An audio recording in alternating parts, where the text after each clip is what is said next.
Shalom, shalom, shalom. Selamat pagi masyarakat iman yang dikasihi oleh Tuhan. Hari ini kita bersyukur karena kebaikan Tuhan kita boleh kembali dibangunkan oleh Tuhan untuk menjalani hari ini. Dan Tuhan meminta kita menjadi cahaya terang. Cahaya itu bagian yang sangat penting dalam hidup manusia, sehingga Tuhan memberikan kita matahari selama 12 jam pertama. Supaya apa? Supaya kehidupan kita diawali dengan cerah, dengan terang, dengan semuanya jelas. Sehingga hari ini juga kita mau jelas-jelas mengumandangkan kebaikan Tuhan. Mari bersama-sama kita pujikan Kidung Jemaat 425. Kidung Jemaat 425, berkumandang suara dari seberang. Kidung Jemaat 425, berkumandang suara dari seberang.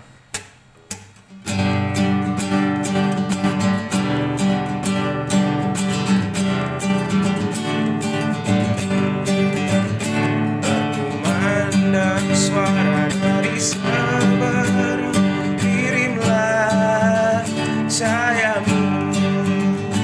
Banyak jiwa dalam dosa mengerang, kirimlah cahayamu.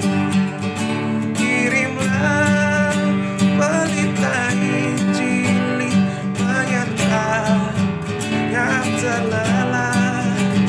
Kirimlah pelita Injil menyertai yang terlelap.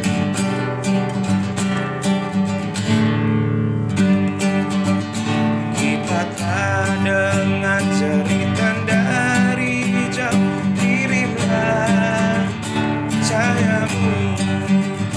Bantuanmu berikan, janganlah jemu, kirimlah cahayamu. Kirimlah pelita Injil menyertai yang terlelap.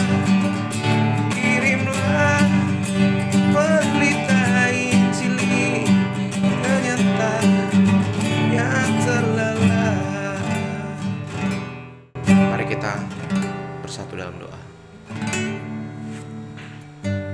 Tuhan yang baik, kami bersyukur hari ini boleh bersama-sama diberikan kesempatan oleh Tuhan untuk berkarya dalam hidup ini.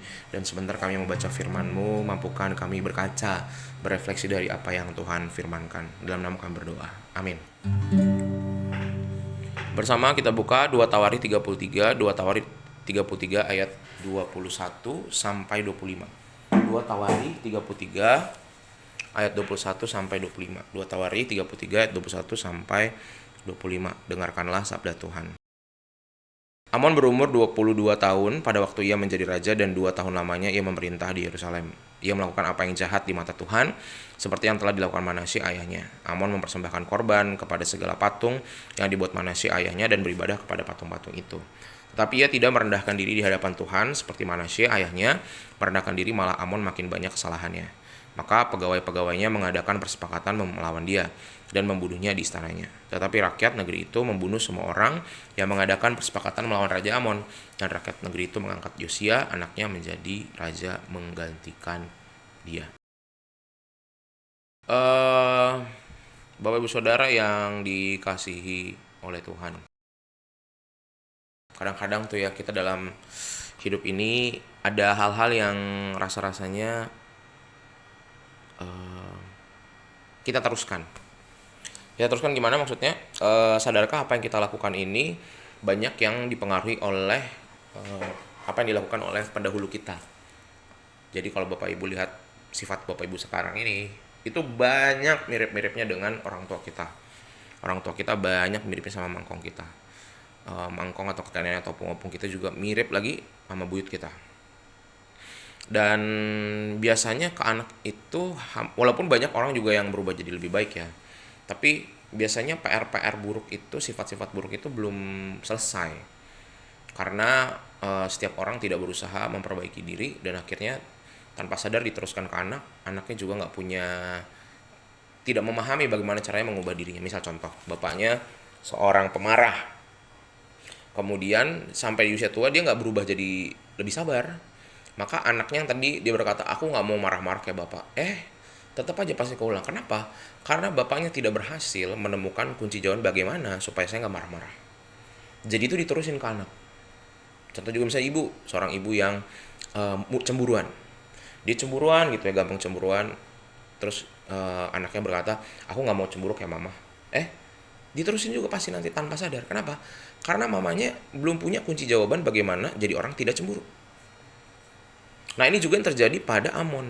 Nah, Amon ini meneruskan apa yang dilakukan oleh ayahnya. Amon ini meneruskan, itu Raja Manasye yang udah buruk, Amonnya makin buruk. Masih mempersembahkan korban kepada patung-patung, tidak menyadari, malah tambah marah bahkan. Bahkan kerajaannya pecah belah, pegawai-pegawainya nggak suka sama dia. Kemudian dia dibunuh, kemudian pegawai-pegawai yang bunuh Amon dibunuh lagi sama masyarakat. Jadi karena Manasye tidak menyelesaikan dan tidak berubah jadi baik, Amon juga tidak, maka berdampak ke semuanya. Sehingga Bapak Ibu Saudara, kalau hari ini kita menyadari bahwa saya masih punya kekurangan gitu ya, keburukan, yuk sama-sama kita perbaiki bareng-bareng yuk. Sebelum nanti kita kalau udah tua, apalagi Bapak Ibu yang udah usianya makin lanjut, waduh, segera ya.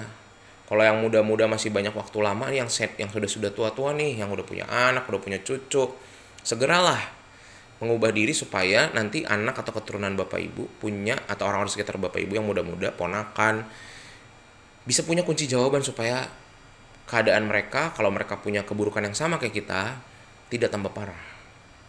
Tapi kalau kita nggak segera memperbaiki, ya udah tuh jadi istilahnya lingkaran setan, akan diterusin terus sampai generasi seterusnya. Sehingga mari sama kita stop tindakan atau perbuatan buruk yang kita punya, supaya itu nggak berlanjut deh. Atau gini dulu deh, sadar dulu kita melakukan hal buruk. Banyak orang ngerasa saya nggak pernah bikin hal yang buruk, tidak menyadari gitu ya, dan itu bisa berdampak. Semoga kita bisa jadi lebih baik dan semakin baik lagi.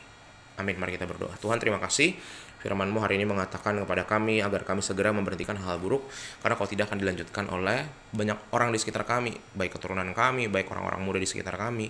Dan ajarkan kami segera sadar diri supaya kehidupan kami, setidaknya kami meninggalkan bumi ini dengan keadaan yang baik. Karena kalau kami sudah mati, kami udah nggak bisa buat apa-apa lagi. Sehingga selagi kami hidup, kami memperbaiki diri. Kami serahkan kehidupan kami hari ini hanya dalam nama kami berdoa. Amin. Selamat pagi, Tuhan Yesus memberkati, tetap bersemangat.